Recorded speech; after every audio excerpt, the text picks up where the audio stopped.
The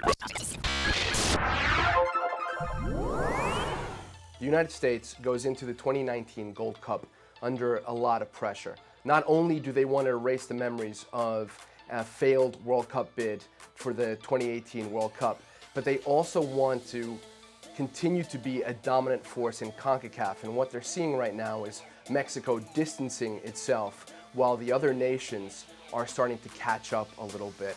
The last two friendlies haven't exactly injected a lot of confidence into U.S. supporters. Losses against Jamaica and Venezuela laid bare a lot of the problems that are still afflicting this team. They also bring to question whether Greg Berhalter is actually the right guy to lead this team. Now, I believe he is. I think he brings a tactical perspective that is very much in need in U.S. soccer. But the big problem is that he wasn't hired early enough. And that's something that we have to question U.S. soccer and Ernie Stewart about. It's going to be hard to see how Greg Berhalter is able to instill his philosophy in the players. Ultimately, it is his philosophy, it is his tactics that are causing the problems because the players aren't able to deliver on the field. But I don't think he's going to change from what has been his approach at the Columbus Crew and elsewhere.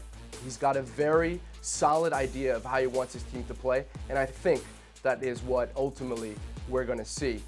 In terms of the players, there are a lot of questions revolving the starting 11.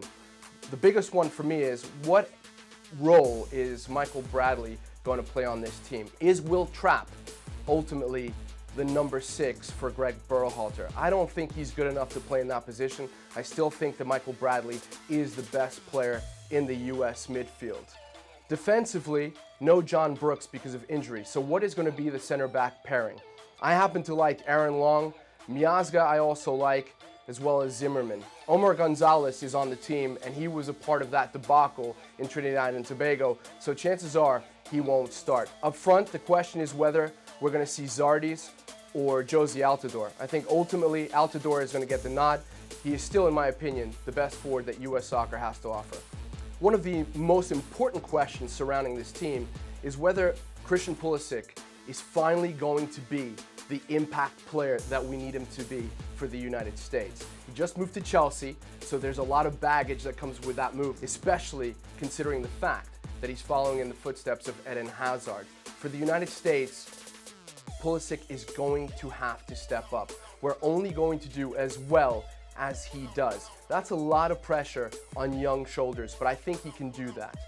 When you look at the group that the United States is in, with Guyana, with Trinidad and Tobago, and with Panama, you think that it's going to be pretty easy for the United States to move on. When it comes to the knockout stages, I expect them to reach at least the semifinals. For me, Mexico is still the heavy favorite to win the Gold Cup. Tata Martino has done an incredible job, and that's considering he's missing a lot of his top players, like Carlos Vela, who's ripping it up in MLS, and Hector Herrera as well, who decided to stay home this summer. In order for the United States to beat Mexico, they have to be at their best, and that means that Greg Berhalter's system has to work, and the players are going to have to execute on the field.